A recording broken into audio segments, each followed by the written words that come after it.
Hallelujah. All praise be to the Most High Yahweh. Hope that you are having a blessed day. It is November 10th, 9:03 p.m. Welcome back to the Money Pod channel. Woo! It is great to be back in the studio. Back here with another live. Like I said, we're going live each and every Monday on the Money Pot channel, 9 p.m. Be here, be square.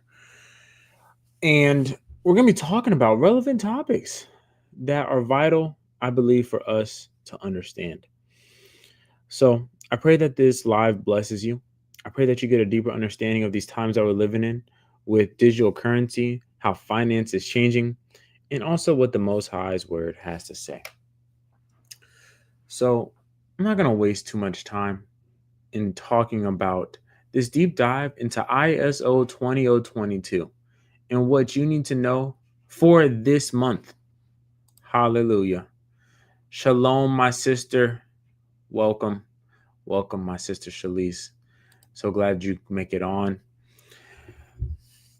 So ISO 20022 is a messaging standard that is soon to go live here, supposedly on November 22nd.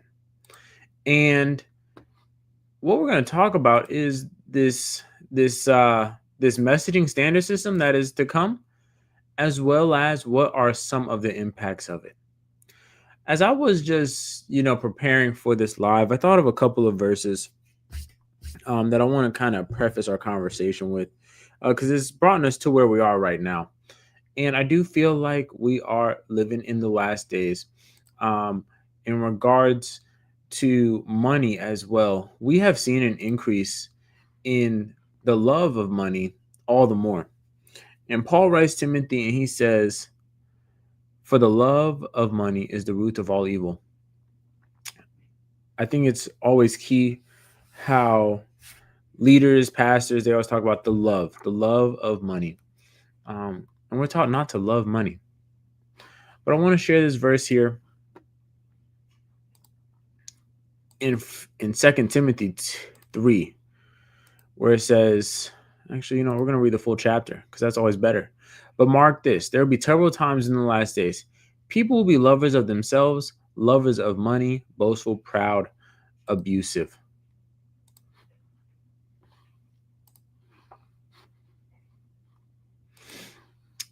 Terrible times in the last days. People will be lovers of themselves, lovers of money. I just want to highlight this lovers of money part. So, during these times and also in the ancient world, wealth was seen as divine favor over someone's life. And even I think nowadays, when we see someone who is wealthy, we automatically think that they are blessed, that they have just favor in their life, and it's divine. I think that some of us understand that to go to different levels of wealth, billionaire status, you have to make covenants with demons, and that is just the reality of the wealth accumulation. You have to make covenants with demonic entities, these fallen angels. They'll give you wealth on earth, but they're going to take that soul. So in the ancient world, it was very much the same, and we see Paul warning believers in last days, people will be lovers of themselves and lovers of money. So we know in ancient Rome how much they loved themselves, and we see the sculptures, we see just the various sins that were prevalent throughout the Roman culture. But nowadays, I see the same thing. People being lovers of themselves, loving to look in the mirror, loving to just see their social media profiles grow, and loving themselves. And I think it's very important not to allow for the love of self to become unhealthy. I think it's good to love yourself and to appreciate how the Most High has created you, but not to allow for pride to seep in to your perspective and thinking that you are just the best thing since sliced bread. And we then see it talking about lovers of money. So what this is telling me right now is that this is just a warning against materialism, as well as a warning against greed. People being lovers of money rather than loving the Most High. And when you love money, when you love materialism, and you have greed associated with it, this can lead to corruption um, in your life, and you could be willing to do anything for money, which is a serious problem. I think nowadays we see it very evidently how in politics there is a higher level of corruption. And I think that here in the United States, they try to project corruption onto African nations and Middle East nations when it's just as bad here in the States.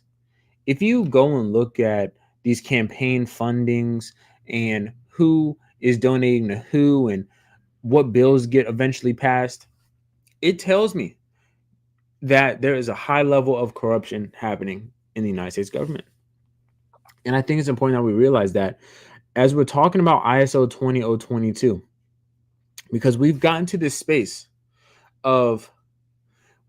this space of, excuse me, y'all. Uh, we've gotten to this space in society where people have become lovers of money. And we're seeing it all the more as people want to have money instantly. They want for money to be instantly into their accounts. And shalom, my brother. I appreciate you tuning in, my brother Brandon. People want to have it now. They want it instantly rather than to have some delayed gratification. I think about this example. You are a bank in New York and you want to send money over to, let's say, Singapore. And some money that you want to move is to be able to purchase real estate. You, as a New Yorker, want to purchase real estate in Singapore. And little do you know that when you purchase this real estate, it is going to displace families. You're thinking, okay, I can purchase this real estate, and now once I purchase this real estate, I can build a whole new condominium and Airbnb it out. The reason why the bankers want to have ISO 20022 installed is for money to be instantly moved. It's going to move money at a speed of 3 to 5 seconds very, very quickly. And I think it's important that we, as believers in Yahshua, do not involve ourselves in the ways of this world, as well as be mindful of when we are possibly giving in to greed and loving money too much. It's vital. I love this wisdom that Solomon shares in Ecclesiastes 5, verse 10. He says, whoever loves money never has enough. Whoever loves wealth is never satisfied with their income. This too is meaningless. So just something to be mindful of. And I share this because right now on the social medias, you're seeing various influencers talking about ISO 20022, which we're going to talk about. They are talking about this as if on November 22nd, millionaires are going to be created overnight. And I'm just going to share this video with y'all real quick because this is one that it was like it showed me so much of Instagram in the sense of like all people care about is clickbait, when I don't think that this is factual. So I'm going to share this real quick. Now you need to be holding before November 22nd. Now, the reason why November 22nd is hands down the most important date when it comes to ISO 200 coins and XRP is simply because after that date, only ISO 200 messaging protocols will be accepted for cross-border payments for the Swift banking system, which means you better be holding some or all of the coins listed on this photo, since every coin that you see behind me is ISO 200 compliant. And after November 22nd, when the Swift banking system switches over to ISO 200 only, every coin that you see here is going to pump massively. But the one that I am betting on the most, the one that's going to lead all of them, is going to be XRP. But do yourself a favor. If you are not holding any of the coins that you see listed here, make sure you screenshot and understand what LCX and its real world assets are going to be doing. Understand what Quant does when it comes to bridging everything together. Understand what XRP is going to do. Understand what every coin that's listed here is going to do on November 22nd when everything switches over to ISO 200 only. Pay attention and listen, because every coin that I'm about to tell you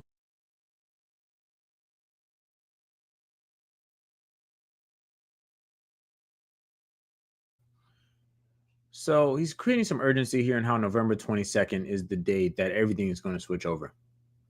Now, this is factual. We're going to learn this as well. But as I looked at this page, he talked about how there's a little known crypto,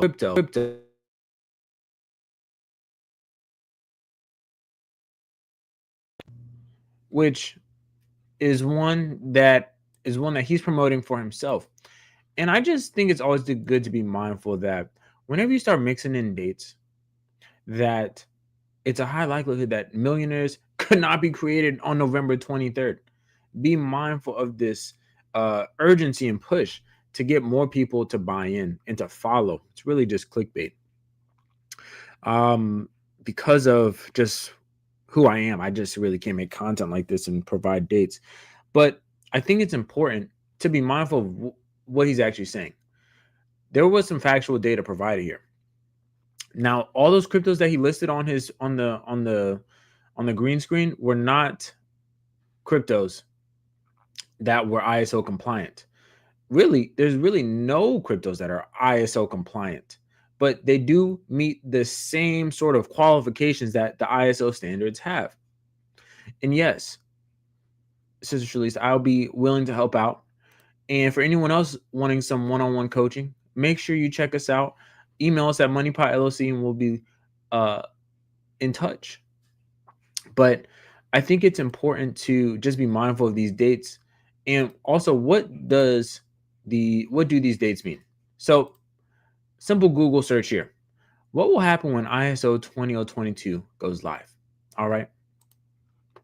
When it goes live, main changes are the adoption of new, richer messaging format that replaces older, less structured standards, leading to a faster, more efficient, and more secure global payments. They're basically going to be utilizing blockchain technology for these updates. Now, banks and payment processors, currently they use the old MT system that is just very slow. It's outdated. It's almost 50 years old. So with blockchain technology available, they're going to utilize blockchain technology, and it just moves money a lot faster. Also, really what they are doing, they're not moving money, they're moving data. New standard includes more detailed information requiring more robust data management and reporting practices. So essentially, they are going to be able to provide richer data. And say, for example, in our example of the New York bank, they're sending $300 million to the Singapore bank. This is just going to be provided in a more structured data format, as well as be able to be moved a lot quicker. Currently, if New York wanted to send Singapore money, 300 million, it would be sent, but it could take up to 5 days. And then if anything is wrong with the information, then it has to get sent back and the process starts all over. It's very clunky. It's a very clunky process. So what this means for us when it says for end users, faster payments. This improved structure of the new data format allows for automated and efficient processing, which can lead to faster and more reliable payments. Okay, faster payments. Think of Zelle and how revolutionary Zelle is. with getting your money directly to someone's account. Now, replace a cash app with that sort of speed. This is something that's key. Strict cutoff times. The Federal Reserve has started strictly enforcing cutoff times for certain payments, meaning payments received after the deadline will be held until the next business day. Okay. And we also know that there's going to be richer data. So there's going to be some compliance aspect to this as well. And November 22nd is the cutoff date for this. All right. If you have any questions, comments, concerns, please drop them in the comments below, and I can try to provide some guidance here on what's going on with ISO 20022. Now, my brother also in that video talked about ISO 20022 compliant cryptos. Like I said, there's no blockchains themselves that are inherently ISO 20022 compliant. Rather, the payment network systems or third-party services built on top or integrate with these blockchains that align with the standard facilitate interoperability with traditional finance. So there are several blockchain projects that are able to support ISO 20022 messaging standards. And they are right here. Ripple, XRP, which is the coin, XLM, XCC, Algorand, Quant, HBAR, and Myota. Now, these are all cryptos that I've talked about for, I would say, more than 3 to 4 years and have talked about their value. I don't want you to think about just what's going to happen on November 23rd. Think about what happens in 5 years from now. I want you to think and realize that getting into these projects right now is like getting into Bitcoin in 2010. Now, it did take from 2010 to 2025 for crypto to or Bitcoin to get to 100,000. But think about those gains. Bitcoin was less than $1 back then.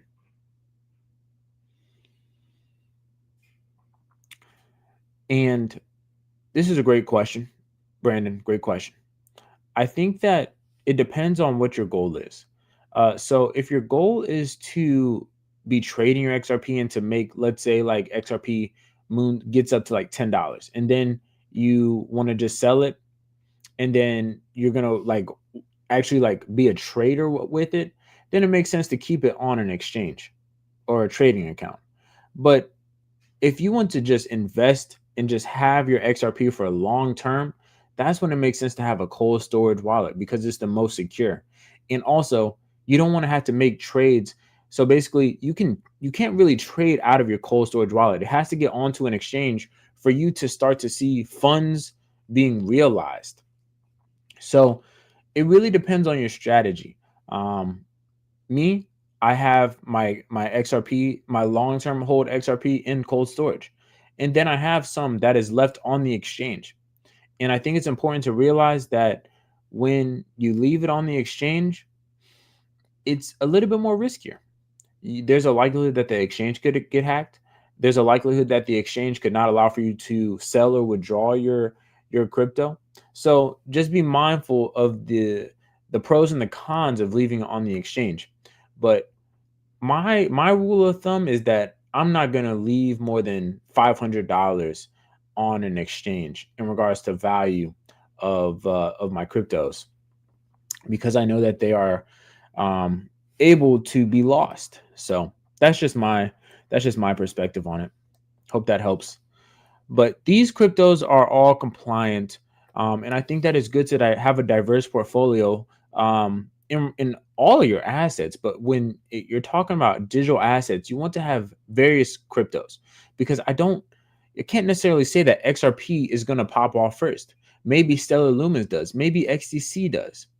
And XTC is extremely undervalued right now, in my opinion.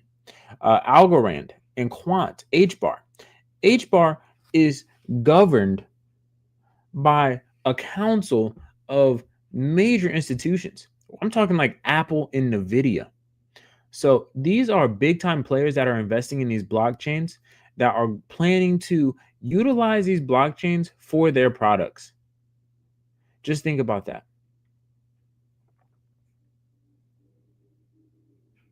So, there's so many use cases that I could talk about for these cryptocurrencies. XRP is mainly for the banks. That's why I think it gets so much love. When banks have to move uh, $10 billion, they don't want to have 10 billion XRP or 5 billion XRP. They want to be able to move $10 billion with maybe 100,000 XRP. So you do the math in realizing that XRP has to be at a high price point because of its use case. XLM is more business to business transactions, cross border payments, and financial inclusion. So this could be, one of those cryptos that is utilized by merchants. Let's say you are a Etsy store owner and you want to go purchase some uh let's say notebooks from a supplier in China. Well, you can utilize XLM and not have to go through the proper or not go through different channels to being able to get that transaction completed. So that is that. But you have to remember that this is happening supposedly on November 22nd. I think it's important to know that they move back dates all the time. Actually, it was supposed to be in July when ISO 20022 was supposed to go live. And now it's supposed to go live in November. I would not be surprised if they moved it back again because it takes a lot of legwork for these institutions to prepare for these sorts of transitions. Um, but we shall see. And this is right on time for the Genius Act to start to go into effect, as well as the Clarity Act to get passed. I think that they're working on getting the government back up and running now. And this is just perfect timing. It seems like it's all part of an agenda to moving towards the new financial system. Everything is lining up. And Swift is a institution that is moving billions of dollars on a daily basis. So with this understanding, I just want to share this tab right here so that you can understand what ISO is made up of in some of its group members. Okay, so we got the Bank of England, we got the Bank of International Settlements, we got the European Central Bank. All right, these are big players that are moving billions of dollars on a daily basis. MasterCard, all right, MasterCard, Visa, they're doing like $20 billion in transactions on a daily basis. All right. RippleNet. This is how I know that Ripple is one of the most important cryptos to have in a portfolio.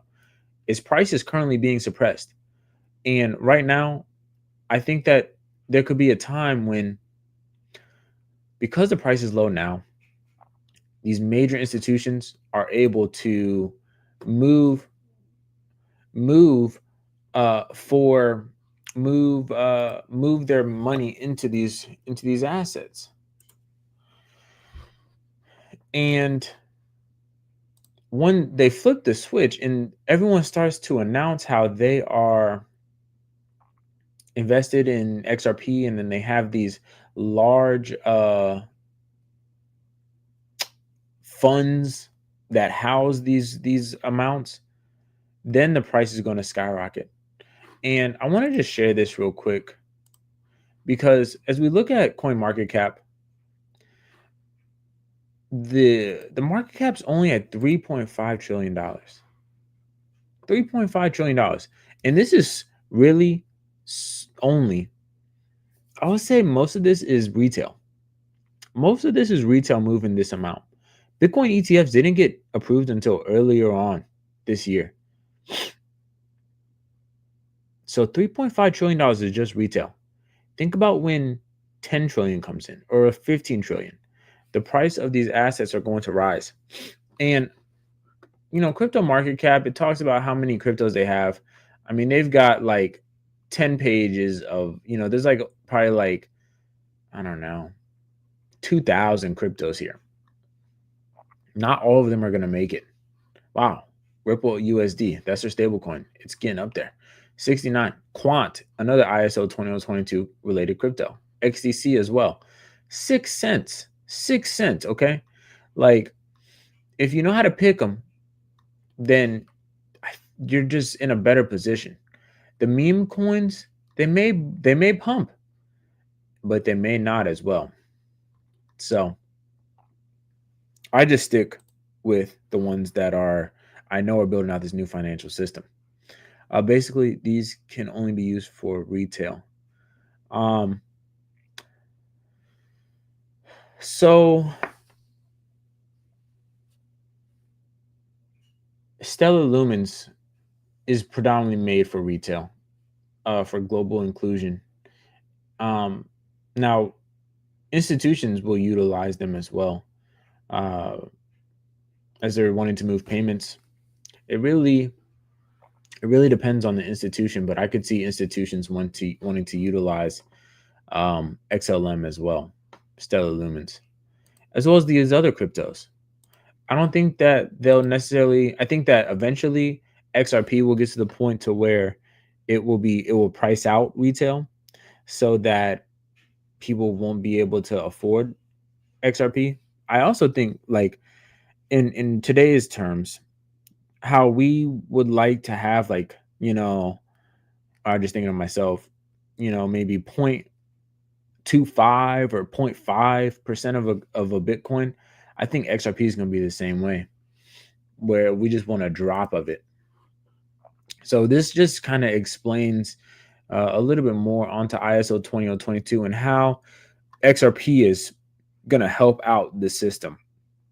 I like what it says right here. The RippleNet payment network, which uses XRP, is compatible with the ISO 20022 standard, positioning it as a bridge between blockchain technology and global banking networks. This means XRP is not directly ISO 20022 compliant, but RippleNet is, as systems, not tokens, are certified under the standard.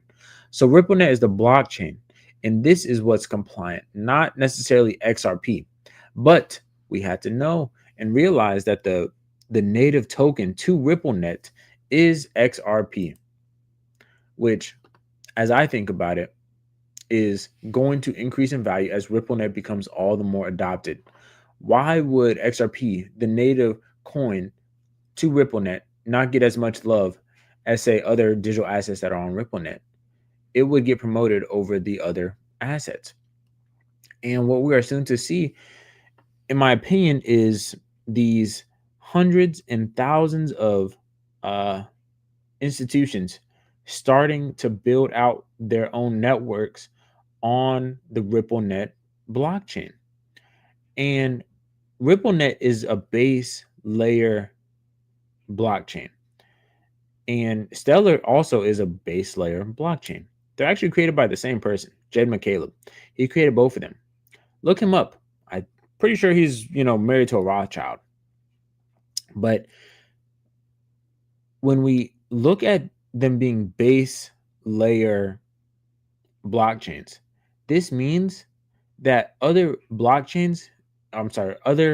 uh, networks can be built on top of them.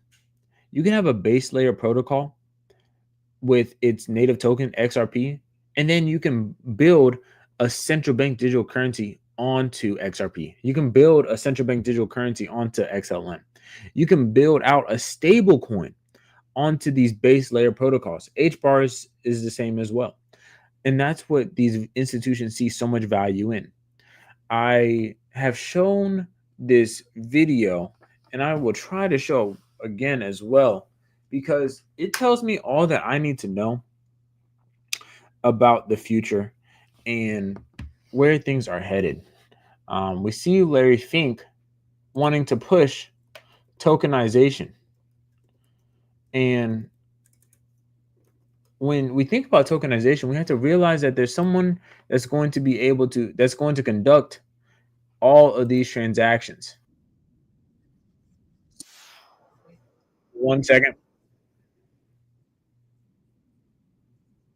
He's the company's chairman and CEO, Larry Fink. Larry, good to have you here. Hello, Thank guys. you for being here. Carl, David. And Jim will Jim. will probably ask some questions as well, no doubt about that. I guess, it seems as though things are working on all fronts for you. Is this as good as it can get, Larry? Well, it is gratifying. I mean, what really identified us in the third quarter, the breadth of where we grew. It wasn't just one business area. It was from cash to our systematic equity, our AI-based equity team that grew 30 billion over the course of the year, 10 billion in the quarter. Crypto, our digital asset platform, our private markets platform, our investment technology grew as fast as they have in many, many quarters now. And then, just across the board, ETFs, record quarter. So it was not just one product area, it was not just one region, it was a completeness.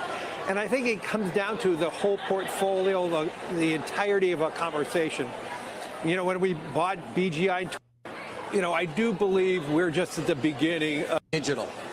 I do believe we're just at the beginning of the tokenization of all assets, from real estate to equities to bonds across the board.